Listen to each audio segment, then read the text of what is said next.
Namo tassa bhagavato arahato samma sambuddhassa.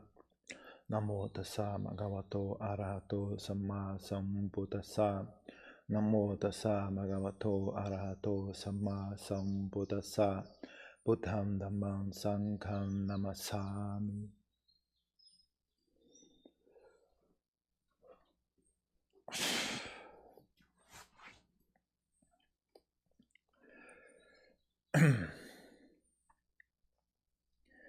O trabalho de desenvolver sati não tem muito segredo. É bem simples. Treina a mente a estar presente, treina a mente a sair do mundo dos pensamentos, a sair do mundo das fantasias e reconectar com aqui e agora. Né? Não tem nenhum segredo, não tem nenhuma técnica secreta que faça com que isso dê certo. Né? Grande parte do assunto é insistência, persistência. Né? Treina a mente. Você desenvolve a mente, desenvolve um novo hábito mental. Né? Só que para treinar a mente assim, você precisa de certas qualidades. Né? Então, você precisa ter paciência, você precisa ter perseverança, para que o trabalho seja produtivo, né? Não desperdice muita energia e não crie mais problemas do que soluções. Né? Então, você tem que ter uma mente de amizade, tem que ter uma mente, quando você perde a atenção, a mente escapa para pensamentos, você traz ela de volta, você não fica com raiva da mente, você não fica com ódio de si mesmo, não desanima. Né? Você tem uma atitude tranquila, né? A mente escapa, você traz ela de volta, a mente escapa, você traz ela de volta, a mente escapa, você traz ela de volta. Você está disposto, né? Tem a humildade, tem é humildade mesmo. Fala, não, tudo bem, eu vou fazer isso. É chato pra caramba, é ridícula a situação. Eu faço, ele escapa, eu faço, ele escapa, mas tudo bem, eu vou passar esse ridículo. Eu vou ser esse cara bobo que fica aqui puxando a atenção de volta. Né? O ego das pessoas não deixa isso acontecer. Ela não quer que... O ego quer que seja algo eficiente. Né? Eu sento, boto atenção na respiração, ela fica, aí eu entro em samadhi e fica tudo bonito. Né? Mas a realidade não é essa. A realidade é você faz, escapa, faz, escapa, faz, escapa. Aí o ego já fica com raiva disso, né? Não é o que eu queria que fosse, não está demorando muito. Eu não quero ser essa pessoa que não consegue fazer, eu quero ser a pessoa que consegue fazer. E aí cria raiva, cria rancor, cria insatisfação, cria impaciência, cria desânimo. Né? Então a pessoa que tem que ter uma certa saúde emocional, né? Para conseguir realizar esse treinamento, né? Treinar a mente a fazer isso. Mas não tem muito mais do que isso. Né? É só você aprender a desenvolver esse hábito da mente. Né? Tem coisas que ajudam, como qualquer coisa nesse mundo, como qualquer fenômeno incondicionado. Né? Existem causas e condições que facilitam, né, e nutrem esse processo. Existem causas e condições que prejudicam e atrapalham esse processo. Né? Então, a gente ensina, né, sobre ter uma vida descomplicada, ter bons amigos, desenvolver boas qualidades mentais, né, que tanto no sentido de que, né, se a sua mente tem boas qualidades mentais, ela não é tão dolorosa. Se ela não é tão dolorosa, não é tão difícil assim manter a mente aqui e agora, né? Trazer a mente de volta para si mesmo, descolar a mente dos órgãos sensoriais, dos estímulos sensoriais e voltar ela para uma experiência mais simples, né? Em geral, as pessoas estão tão obcecadas com estímulos sensoriais porque a mente é dolorosa, né? É uma forma de abafar esse desconforto. A mente mal feita, caótica. Então, boas qualidades mentais, né? Como gratidão, humildade, coragem, bem-querer, amizade, respeito. Tem que a gente estuda isso toda terça-feira, a gente lê os sutras, a gente vê muito isso, né? O quanto que o Buda dava ênfase, né, nessas qualidades. Buda, você vê que tem desses estudos que a gente faz toda terça-feira, quantas vezes o Buda falou sobre técnica de meditação? Quase nenhuma. E quantas vezes o Buda fala sobre, né, boas amizades, prestar reverência àqueles que são dignos de reverência, ter uma mente correta, né, que é tipo, como é que fala isso? Honestidade, não, sabe, todas essas qualidades das qualidades mentais que o Buda elogiava, né? Quanto dos textos estão falando sobre essas qualidades mentais e quanto dos textos estão falando sobre técnica específica de meditação, né? É muito desproporcional, né? Então, porque realmente não é um assunto complicado, né? É um assunto bem simples, né? O que é difícil é lidar com a mente, né? Então tem coisas que ajudam, né? Boas qualidades mentais ajudam, ter um estilo de vida saudável ajuda, ter um estilo de vida descomplicado ajuda, evitar a companhia de pessoas, tanto pessoas ruins como pessoas confusas, pessoas caóticas, né? Procurar a companhia de pessoas sábias ajuda muito, né? Tanto diminui a quantidade de bagunça, a quantidade de sofrimento, a quantidade de assuntos que criam preocupação, né? Quanto também nos inspira a desenvolver mais qualidades, boas qualidades mentais, etc. Então você cria, né, um ambiente saudável, mas esse ambiente saudável não é tanto um ambiente mental como um ambiente físico, né, social, físico também, né, local, né, o oxigênio, o barulho ao redor, a qualidade do ar, o sol, o frio, tudo isso é um ambiente físico, né? E tem um ambiente social, as pessoas, os vizinhos, as pessoas com as quais você faz contato ou não, né? E aí tem um ambiente mental, é óbvio, né? Então, você tenta, né, manipular o ambiente físico, o ambiente social da melhor maneira possível, dentro do que for apropriado, né? Sem ficar muito obcecado, porque no final das contas não resolve, né? Mesmo que você more no paraíso perfeito, ainda assim a sua mente continua um caos, né? Mas se você está no paraíso perfeito já ajuda, né? Tem menos coisas para resolver, né? Você pode focar diretamente na sua mente e parar de se preocupar muito com o exterior, né? Que ajuda bastante. Não resolve, mas ajuda. Então você cria um ambiente saudável onde essa prática vai ser realizada, né? Mas a prática em si não muda muito, sabe? Justamente, em termos de desenvolver essa estabilidade mental, né? Desenvolver continuidade mental, é isso, né? Você senta com a mente e vai aos poucos, que nem você pegar uma madeira e começar a lixar aquela madeira, sabe? Não tem outro jeito, sabe? Você tem que ir lixando. É isso que você faz, né? Você senta ali e faz, realiza esse trabalho, sabe? Tem que ter paciência e persistência, né? E não deixar essa tarefa que já é difícil ficar ainda mais difícil, né? Criando atrito, rancor, desânimo, impaciência, insatisfação, né? Ter uma atitude de humildade e contentamento em realizar essa tarefa, né? Por exemplo, você pode pensar desse seguinte ponto de vista, né? É um privilégio eu estar aqui me debatendo com esse assunto, né? Na verdade, são poucas pessoas que têm ou a oportunidade ou a visão, né, de que algo valioso a ser feito aqui, né? Então sabe, é que nem uma pessoa que está subindo uma montanha,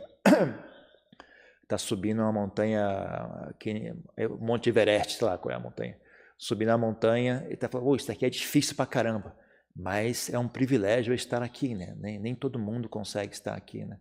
Apesar de ser difícil, ainda assim é algo que é valioso, é algo que é especial, né? E assim por diante, né? Então cada um tem que encontrar uma forma, né, de se relacionar com esse trabalho de maneira que resulte, né, em sucesso, né, resulte em progresso. Tem outras coisas que a gente também faz, né? Você pode usar outras, não só através de configurar o ambiente físico e o ambiente social, né? E também tem essas boas qualidades mentais que você desenvolve, né? Que não precisa de muita explicação, né? Coisas como amizade, coragem, essas coisas. Paciência, bem-querer, né? Então, são coisas que não precisam de muita explicação. Apesar de requererem esforço, requererem volição, né? Se você é uma pessoa impaciente, você precisa ter vontade de abandonar a impaciência e desenvolver a paciência. Mas o processo em si não é difícil, não é complicado, não precisa explicar como é que se faz isso, né? Agora, tem algumas coisas que vale a pena comentar, né? Por exemplo, tem algumas coisas que estão meio escondidas, né? A quantidade de preocupação e agitação mental causadas pela ideia, né, de que eu sou esse corpo sou eu, esse é o meu corpo, isso sou eu. Existe um monte de agitação mental escondida através dessa atitude mental. Então, se você complementar a sua prática, né, tentando pelo menos enfraquecer essa ideia, não vou nem falar de destruir essa ideia, porque somente quando a pessoa alcança o anagami, né, o estágio de iluminação chamado anagami, é que ela por completo e destrói, né, qualquer tipo de identificação com qualquer tipo de existência corporal. Então é algo um pouco assim elevado demais, né, querer almejar isso. Mas pelo menos enfraquecer isso, sabe, ao ponto da mente não ficar tão agitada, tão tensa, tão preocupada, né? Então ajuda, né? Isso é uma coisa que a maioria das pessoas não ia adivinhar sozinhas, né? Mas o Buda ensina a respeito, né? Você usa diversas formas de reflexão, né? Você pode até chamar uma forma de meditação, né? Utiliza o corpo como objeto de meditação, reflete. Tem diferentes maneiras de você realizar, né, esse processo, essa prática, né? E aí você enfraquece, né, a identificação com o corpo. Quanto mais você enfraquece a identificação com o corpo, a mente experiencia um bem-estar, né, um alívio, né? A sensação de bem-estar, tranquilidade. O futuro já não é tão assustador assim. O presente já não é algo tão assustador assim. Coisas como doença, velhice já não agitam a mente, não deixam a gente tão estressado e com medo, né? É uma sensação de alívio, uma sensação de leveza, né? A gente experiencia uma leveza, um alívio muito grande, né? Tem coisas, por exemplo, a maioria das pessoas, também ninguém ia adivinhar isso, né? Porque a nossa ideia vai no sentido contrário, né? Mas, por exemplo, eu sei de um monge que, né, vinha desenvolvendo essas práticas, não são fáceis, não é algo que você, a maioria das pessoas, mesmo os monges, né, usam esse tipo de reflexão, né? Kaigatasati, Maranasati, né, Subhakamatana. Você faz essas práticas, fica ali fazendo e não sente efeito. Porque é uma coisa tão arraigada, né? A identificação com o corpo é algo tão arraigado que não é fácil, né, desfazer isso. É, né? Uma coisa tão antiga e tão bem feita, né?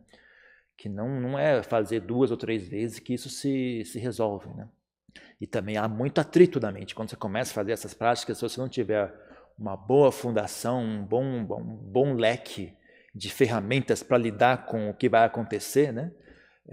Pode dar resultados ruins, né? Porque gera atrito na mente, né? Inclusive, em geral, nem recomendo isso para os leigos fazerem isso, porque né? Os monges, você tem uma ideia de quem são os monges, né? A pessoa chegou ao ponto de virar monge, você já tem um certo nível, né, de prática realizada e vive num ambiente tranquilo, controlado, né? Tem bastante espaço de movimentação. Se algo dá errado, ele tem tempo e espaço para movimentar e tentar corrigir aquilo, né? Agora, se a pessoa, sabe, os leigos, tem desde o cara que tem problemas psiquiátricos até a pessoa que às vezes tem mais elevação espiritual do que um monge. Então é um leque muito grande de pessoas. Você não tem como recomendar algo de maneira para todo mundo, né? Então é um grupo muito diversificado de pessoas. Então não dá para você recomendar uma coisa e achando que isso vai servir para todo mundo. Então, em geral, nem recomendo para os leigos, né? E também porque mesmo uma pessoa que tem um bom nível de estabilidade mental, tudo mais, tem recursos psicológicos, emocionais para lidar com esse atrito, né, que ocorre quando você tenta fazer a mente enxergar esse assunto de um outro ângulo, né? Às vezes a pessoa não sabe, ela não tem espaço para estar em crise. Ela tem que funcionar, ela é pai de família, ela tem que trabalhar, sabe? Ela não pode chegar no trabalho e tendo tô tendo uma crise de, sei lá, de percepção de realidade. Você é monge também, se de manhã você tem um insight, muda a sua visão de mundo, o dia inteiro você não tem nada para fazer, você pode ficar ali digerindo aquilo que você enxergou, né? Você pode digerir essa nova realização, né, de como esse corpo é impermanente, como é algo passageiro, você pode sentar ali e digerir aquilo. Agora imagina você está no meio da reunião do trabalho, de repente fala, meu Deus, é tudo impermanente. Ô José, qual que é a sua projeção de venda para o mês que vem? Você está ali, não dá certo, né? Então, tem isso também, né? Mas de qualquer forma, né? Mas então, você também tem essas práticas que você realiza, né? Que também, né? Fomento ainda mais, né, esse estado de tranquilidade na mente, né, e ajuda bastante, facilita muito, né, quando a mente não é muito agitada, de novo, né, é fácil manter a mente estável e focada num único objeto, né. Outra coisa também, que isso eu acho que nem está muito talvez porque é uma doença moderna, então nem tem muito, se você olhar com atenção, tem sim bastante disso nos sutras, né, mas dito de uma maneira diferente, né? Mas também é basicamente a mesma coisa, só com relação aos pensamentos, né? Eu recomendo às pessoas desenvolver uma prática de asubha, né, com relação aos pensamentos, né? Olhar os pensamentos como algo não tão bacana assim como a gente pensa, né? Mas se a gente tivesse nascido naquela situação, naquela cultura, naquela época, quando alguém viesse e contasse para nós aquela história, a gente ia achar que faz sentido. Nós também íamos achar que faz sentido. Então você vê como é danoso, como é falso, né? A sensação de certeza, né, nas ideias, né? A ideia cria essa ilusão de certeza, algo claro, é algo inteligente, é algo bom, a ideia é bom, eu pensei isso, então isso é algo bom. Você realmente desenvolve uma prática de não, só porque eu pensei algo não significa que seja bom, né? Só porque essa ideia faz sentido não é o suficiente, né? Porque fazer sentido para uma pessoa ruim é diferente do que faz sentido para uma pessoa boa. O que faz sentido para uma pessoa tola é diferente do que faz sentido para uma pessoa inteligente, uma pessoa sábia, né? Então, só fazer sentido não é suficiente, né? Então, não importa ele estar sentado em meditação e vem aquelas ideias maravilhosas, dane-se. Isso não me importa, essas ideias não são tão boas quanto a mente estável, quanto a mente clara, quanto a mente presente, né? Então você consegue descolar um pouco, né, a obsessão da mente com os pensamentos, né? Então você também tem algo que pode ser feito nesse sentido, sabe? É algo que a maioria das pessoas não ia adivinhar em fazer algo do tipo, né? Mas também eu recomendo, né? Eu digo que funciona e é algo bastante interessante de se fazer. Então você também, né? Além, né, do que é o óbvio, né, que as pessoas conseguem pensar sozinhas, é sempre bom chamar a atenção para esses dois aspectos, né? Tanto a identificação com o corpo, como também a identificação com os pensamentos, né? E o restante, né, e mesmo esse que eu acabei de mencionar, também estão todos lá nos sutras, né? Realmente é uma coisa que não tem segredo, está tudo bem ali, está tudo explicado, é bem óbvio, bem simples, né? Então não tem muito, né? Fora isso, né, é esse trabalho, né, de sentar com a mente e aprender a trazer ela de volta, aprender a manter ela estável, aprender a lidar com esse processo, né? Quando ela fica estável, a maioria das pessoas vai requerer um pouco mais de trabalho, não é automático, né? Mesmo quando a mente fica estável, ela vai começar a mudar, né? Ela muda, ela não fica, a sensação muda, né? A experiência muda. Pouquíssimas pessoas podem simplesmente ficar ali e aquele negócio desenvolve de maneira espontânea, né?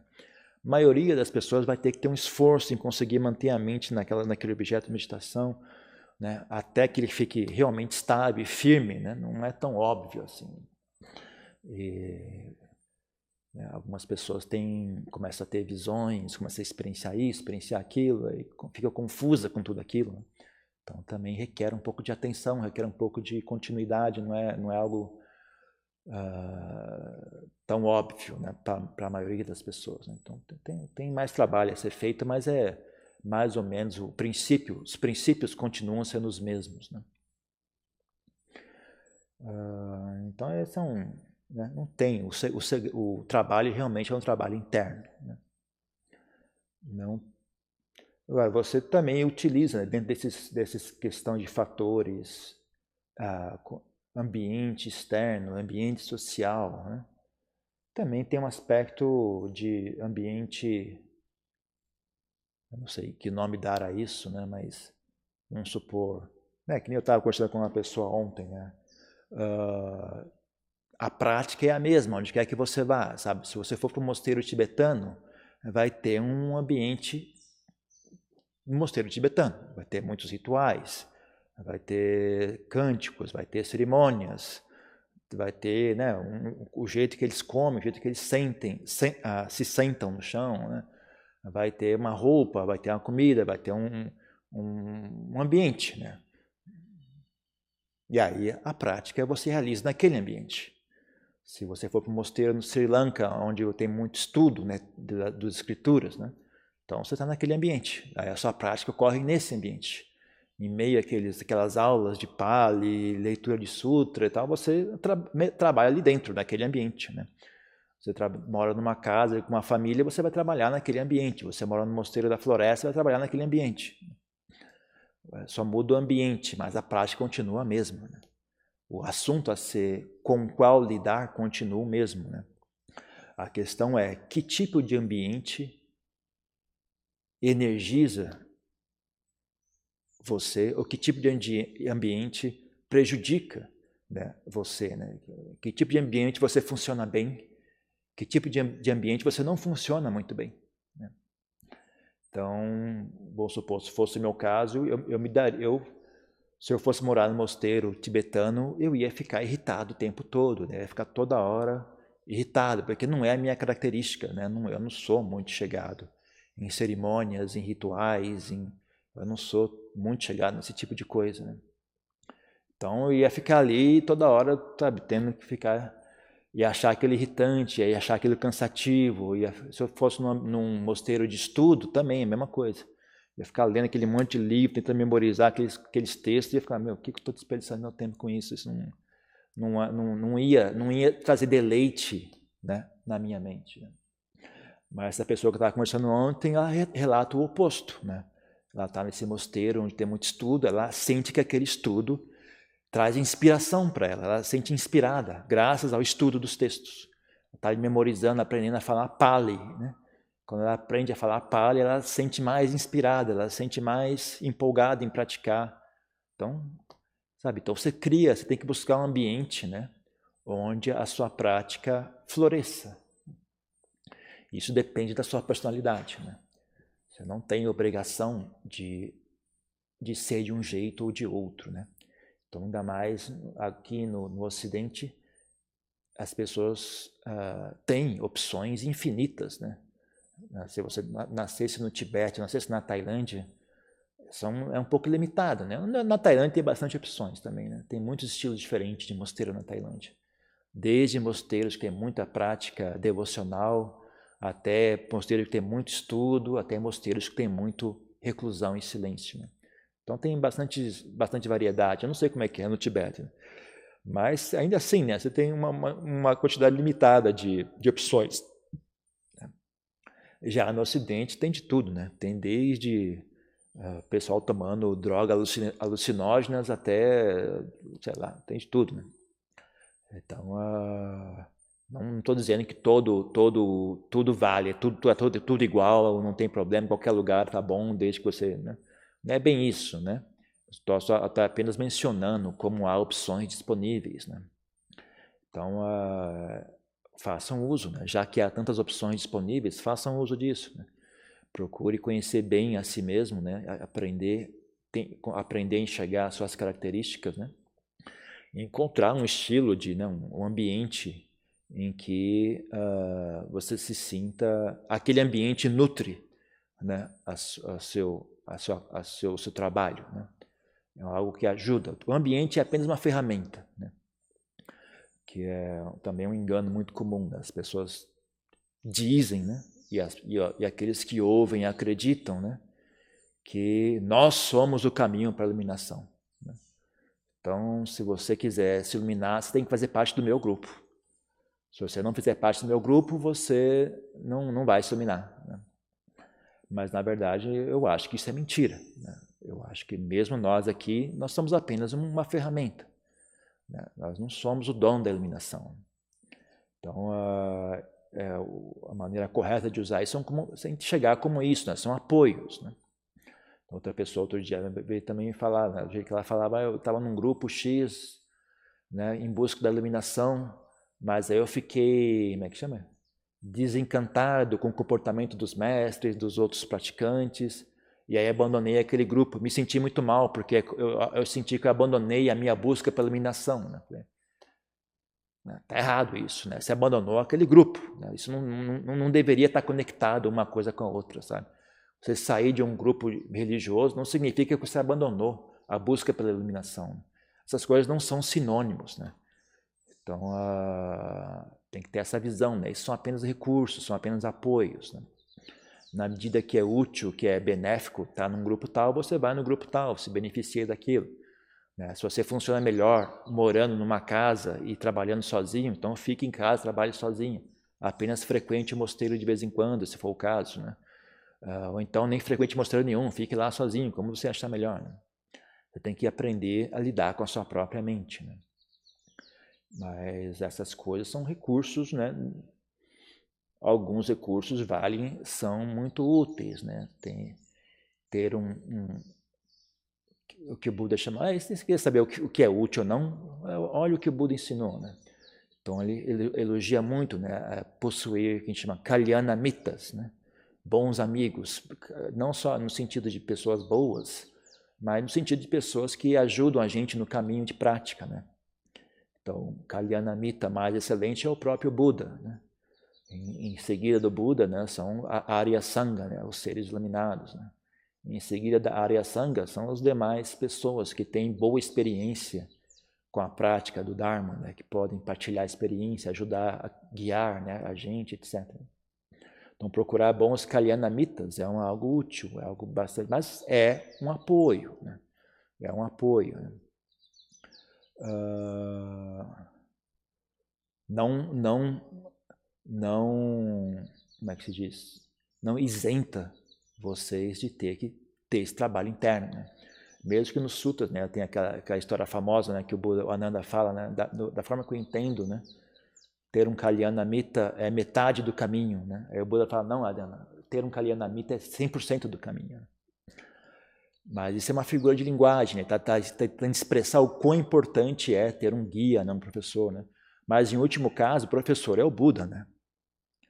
Porque, mas, sabe, que a gente não pode levar as coisas ao pé da letra. Né? Ao mesmo tempo que o Buda fala, né, ter um kalyanamita é 100% do caminho, mas, por outro lado, ele também ensina, né, a desenvolver sati, desenvolver paciência, desenvolver perseverança, aprender a desenvolver sabedoria, ter um espírito de renúncia. Então, sabe, o trabalho interno também existe, né? Não é só eu tenho um bom professor e pronto, todo o resto desaparece. Né? Todos são coisas que têm que ser conciliadas, todas essas coisas. Né? Mas também nós temos que entender, né? Quando ele fala que é 100% do caminho, é porque se falar em termos de Nibbana, né? Em termos de Nirvana, né? As pessoas comuns não alcançam Nirvana sem haver, né, o Buda Sasana, né, presente. Né? Então, para as pessoas comuns, né, se não existir o Buda, o caminho para a eliminação é praticamente impossível. Né? Então, é nesse sentido também que é dito, né, o Kalyanamita, o Buda como Kalyanamita, né, é vital, né, é vital. Né? Falar em termos de iluminação, né? Em termos de desenvolver a si mesmo, desenvolver de samadhi, desenvolver boas qualidades mentais, né? Não é vital, mas em termos de nirvana, realmente é algo vital, né? Não tem como passar para o outro lado. Né? Então, mas é assim, né? Então, né? Entenda dessa maneira o processo, né? Você tem um trabalho seu a ser realizado. O trabalho é sempre seu. Não importa em que grupo religioso você esteja, o trabalho é seu. Se o grupo religioso que você esteja fala, não, o caminho somos nós. Se você não está no meu grupo, você não vai alcançar. Então, eu recomendo que você saia desse grupo. Ou então você use esse grupo só apenas como ambiente de, né? Tire o que for benéfico, mas não leve muito a sério, porque obviamente as pessoas não sabem do que estão falando, né? Então, não é nem proibido de frequentar um grupo desse, mas esteja ciente, né, de que essas pessoas provavelmente não sabem muito do que estão falando, né? Né? E aí também, né, tem os princípios são esses, né? Você desenvolve um bom ambiente físico, desenvolve um bom ambiente social, você trabalha a sua própria mente, desenvolve um ambiente mental, né, utilizando, né, desenvolvendo essas boas qualidades, abandonando as más qualidades, né? Aí já começa realmente um trabalho mais específico, né, de Chitta Bhavana, né, lidar diretamente com a mente, né? E aí você tem que realmente sentar com o assunto, né? Tendo feito tudo isso, ainda assim requer sentar e exercitar essa capacidade de manter a mente estável, de manter a mente, voltar a mente para um objeto de meditação, né? A mente escapa, você traz ela de volta, escapa, você traz, você aprende a fazer isso, né? Conforme você vai aprendendo a fazer isso, você vai começar a notar, né, o que é que leva a mente a sair do objeto de meditação. Então, sabendo que esse tipo de estado mental destrói, né, sati, né? Então você enfraquece aquele estado mental, abandona as coisas que nutrem aquele estado mental. A mente vai ficando cada vez mais dócil, mais tranquila, mais maleável, né? Que a gente fala nos sutras, né? Quando a mente está maleável, é apropriada a ser trabalhada, né? Então a mente vai ficando mais maleável, vai ficando tranquila, vai ficando suave, vai ficando dócil, vai ficando obediente, vai se sentindo segura naquilo que ela está fazendo, né? Vai apaziguando a inquietação, né? Ela vai criando confiança naquilo, né? Isso aqui dá resultado, isso aqui é útil. Fazendo isso eu fico mais sábia, fazendo isso minha vida fica melhor, fazendo isso eu sinto maior bem-estar, né? Então ganhando confiança naquilo, ganhando tranquilidade, vai ficando cada vez mais fácil, mais fácil, mais fácil. Até que a mente comece a se concentrar, né? Quando a mente começa a se concentrar, aí surge um outro grupo de desafios, um outro grupo de coisas a serem lidadas, tal. Mas você lida com isso também, né? Você não muda muito a natureza do trabalho, né? Apenas muda, são coisas novas que você não conhecia antes, né? Agora tem esse desafio, né? Tem essa coisas que vêm direto, né, da mente, né? Não está muito mais vinculado com o mundo exterior, né? Tem que lidar com a mente diretamente, né? Mas você faz a mesma coisa que você fez antes, né? Nesse nível de prática é muito útil ter um professor, né? Porque aí fica bem traiçoeiro mesmo, né? A mente fica bem traiçoeira, né? Essa pessoa não tem um bom nível de disciplina, né? E esse desencanto que eu falei, né? Desencanto com relação aos pensamentos, desconfiança, né? A mente está falando tal coisa, certa, mas só porque ela está falando não significa que seja verdade, né? A gente já viu isso antes, né? Ela está falando tal coisa, ok, tudo bem. A mente do pessoa que é doida, ela fala um monte de coisa. Só porque ela está falando um monte de coisa não significa nada, né? Então você tem que também ter esse nível de desencanto e desconfiança com relação à sua própria mente, para você não se deixar ludibriar, né, por essas coisas que vão surgir e perder o caminho por completo, né? Então também nesse tipo de situação, ter um professor, né, também é bastante útil, né? Um ponto de referência exterior a si mesmo, né? Além, né, dos textos, além do que o Buda ensinou, né? Também é muito útil ter um professor, né? Porque é comum, né, as pessoas ficarem confusas nesse nível de prática. Mesmo os grandes mestres ficavam confusos, né? Mesmo os grandes mestres, que a gente lê as biografias dele, tem muitas disponíveis em português, né? Que a gente traduziu e tem disponível para procurar lá no site do mosteiro, tem lá algumas recomendações de leitura e tal. Então, mesmo eles passavam dificuldades com isso, né? Ficava confuso, porque tinha uma ideia equivocada, aí o professor tem que ir lá e Fala, não, não é por aí, larga essa ideia está errada, é por aqui, né? A Dhyanand mesmo, né, que a gente conversava, ouviu a palestra dele ontem, ele também, né, tem uma certa época que ele achou que não, já esse tanto de que já contemplei o corpo o suficiente, eu vou agora focar em contemplar a mente, né? Quando ele falou isso para Dhyanchar, não, volte a contemplar o corpo, não está encerrado o assunto, volte para contemplar o corpo, né? Se não tivesse feito isso, ele ia ficar um tempão desperdiçando tempo, né? Sendo que talvez até perdesse um pouco, né, o rumo, né? Podia até ficar um pouco confuso e perder o rumo, né? Então, adiantar, não volte a contemplar o corpo, fique no corpo até esse assunto se encerrar, né? É um caminho seguro e mais rápido, né? Então, mesmo, né, um grande mestre precisa de um pouco de conselho, um pouco de instrução, né? Quando chega nesse ponto em estar lidando diretamente com a mente, realmente fica traiçoeiro, né? Então, é comum isso acontecer. Então, é mais ou menos isso, né? Basicamente essa a ideia, né? Que o trabalho é interno, né? Então, existem condições externas que facilitam esse trabalho, existem condições internas que facilitam esse trabalho, mas o trabalho é interno, o trabalho não tem muito mais além disso, né? Não é complicado, né? É um processo simples, mas requer qualidades mentais, né? Para que ele possa se desenvolver ao ponto de dar resultados, né? Requer certas qualidades mentais, né? Então, você está alguns grupos de meditação têm muita ênfase em técnica de meditação, falando, a técnica é essa. Então, ok, é um apoio, né? Então, você pode usar essa ideia de técnica de meditação, desde que você consiga utilizar isso como um apoio para a sua prática e aquilo dê resultados, está ótimo, pode seguir a técnica que vocês quiserem, né? Mas, cedo ou tarde, você vai ter que cair nessa realidade, né? O trabalho é interno, né? A técnica apenas dá um apoio, apenas dá um ponto de referência, né? No final das contas, o trabalho é aqui dentro, né? Aprender a lidar com a sua própria mente, né? Não tem outra coisa a não ser isso, né? Que é isso? Alguma pergunta, alguma questão?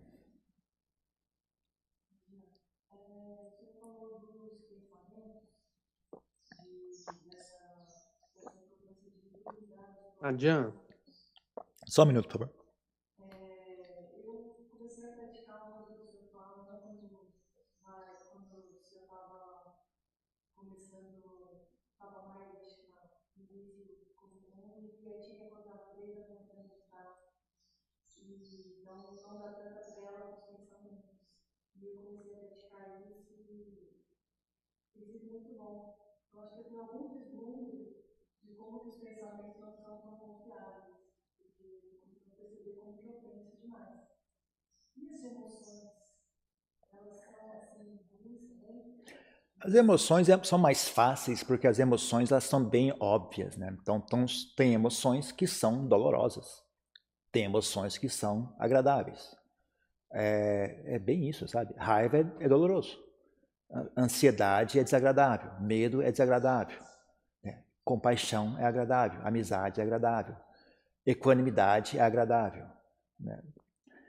A única que as pessoas não adivinhariam seria, por exemplo, que não faz muito parte da nossa cultura, é a que a gente chama de nibida, né? Ou desencanto, digamos assim, né?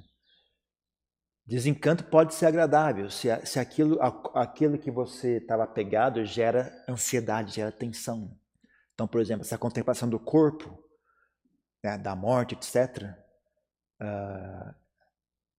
Eu comecei a contar a história, não terminei, né? A história desse monge que eu estava falando era, então ele vinha praticando, né, essa prática de contemplação do corpo, contemplação da morte e tal, e como todo mundo, no começo você não vê resultado nenhum, sabe? Você faz isso até por anos, às vezes, anos e praticando isso, não vê real resultado, sabe?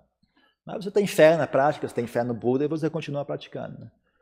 Aí um belo dia esse monge estava ali à toa, né, no mosteiro, limpando alguma coisa, alguém deixou um jornal em cima de uma mesa lá. Nada demais, assim, é só por curiosidade, né? Faz tempo que você não vê jornal, você mora no mosteiro, você nunca vê. Hoje em dia nem existe mais jornal, essa oportunidade já acabou, né?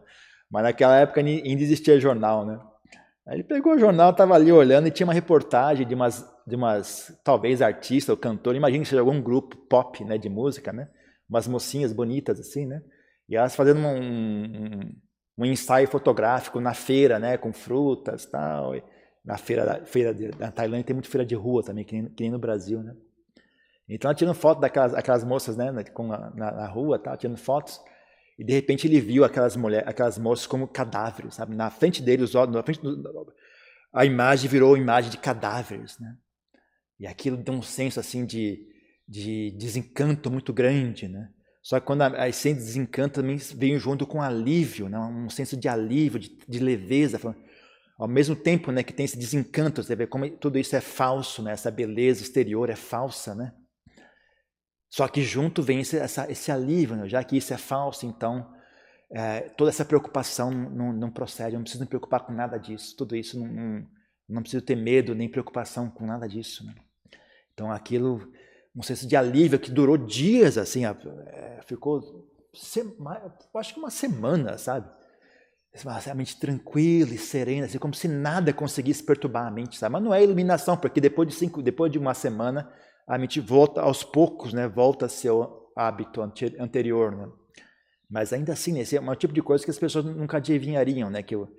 Se você tem desencanto com relação a algo que é falso, você sente bem-estar, né? Mesmo que o desencanto não seja agradável, mas enxergar a verdade traz bem-estar, né? Então, só além dessa, a única emoção assim que requer uma menção especial é essa.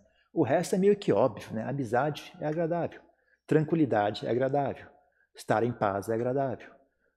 A clareza mental é agradável, sabedoria é agradável, né? Ansiedade é desagradável, raiva é desagradável, medo é desagradável, preocupação é desagradável. Então as emoções elas não são tão difíceis assim, sabe? Elas são meio que óbvias. Então já os pensamentos não, os pensamentos contam uma história, né?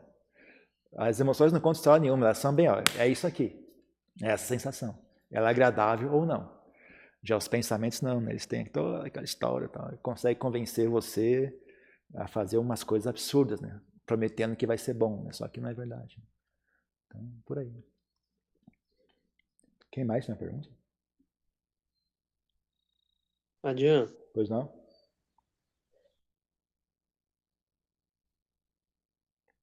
Pois não? Adian, se eu poderia ajudar com algumas dicas para dar, no caso, por exemplo, de educar uma criança desde então os 10 anos a praticar sati.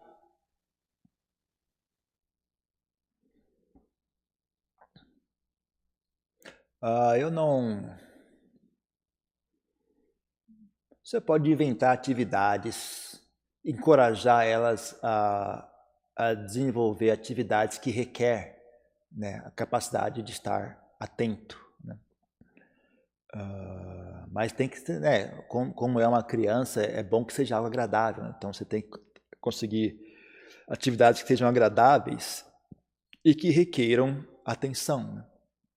Então não precisa ser nada demais, nada fantástico, sabe? Às vezes andar de bicicleta é um bom exercício. Praticar esportes é um bom exercício, né? Contato com a natureza, caminhar na natureza é uma boa opção, né? Mas eu não faria nada muito esquisito, não, sabe?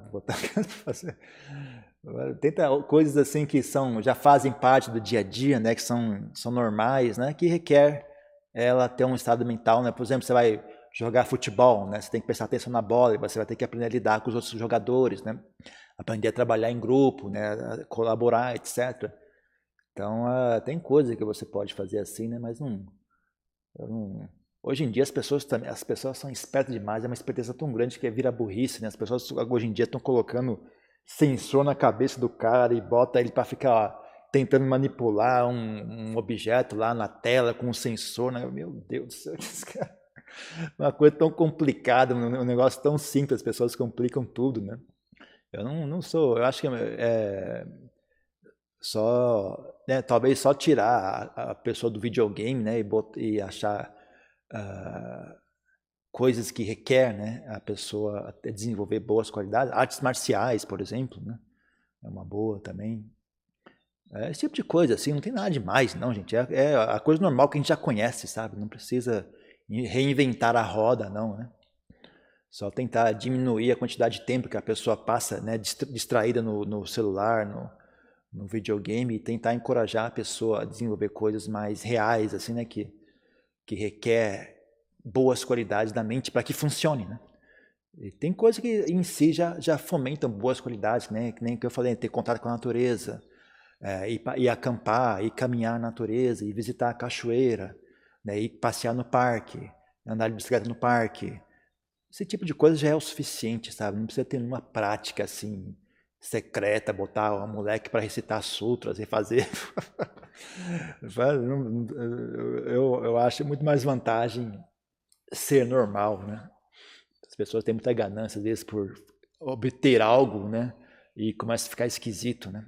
Eu vejo mais vantagem em ser normal, né? Usando as coisas normais do dia a dia, você encoraja mais para um lado, né? E tenta tirar de um outro, de algo que não é benéfico, né? Então esse negócio de mídia social realmente destrói completamente a mente da pessoa, né? Destrói emocionalmente, destrói intelectualmente, destrói também a capacidade de prestar atenção, né? Então isso realmente é nocivo. Então você vai tirar isso, então você tem que oferecer algo melhor, né? Então não dá nem só tirar, você não pode olhar o videogame. Tá bom, então eu vou fazer o quê? Você tem que dar algo para fazer, né? Tem que dar algo saudável, né? E também não fique só, vou tirar o seu celular e você tem que fazer aquela atividade, não. Vai você junto fazer também, né? Porque você fica lá no celular e bota o moleque para fazer exercício, e você fica lá no celular também, né? Vai você junto, né? Seja um exemplo daquilo que você quer que a criança faça, né? É só isso, não tem nada demais, não tem nenhum segredo. Mais uma coisa?